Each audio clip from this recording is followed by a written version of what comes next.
To emphasise a personal pronoun in Gaelic, like me, u, e, we use special emphatic forms, mishe, usa, airson, ishe, and in the plural, sinne, Sibh-se, and iad-san. We can use the same emphatic endings with prepositional pronouns, with the small difference that the first person pronoun takes the ending se, rather than the sh of mishe.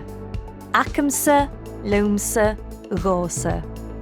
And the rest follow exactly the same pattern as the personal pronouns. So, usa and akatse, airson, iad-san, ishe and learngaelic, and in the plural, sinne, phuing, Sibh-se and Ghaibh-se, iad-san, ruasan.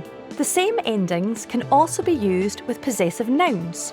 For example, my opinion is mo bhearc, but my opinion is mo bhearcse. And we hear exactly the same endings with compound prepositions. About you is mud the yain, but about you, mud the yainse. Beside them is rian tuv, but beside them, rian tuvsen.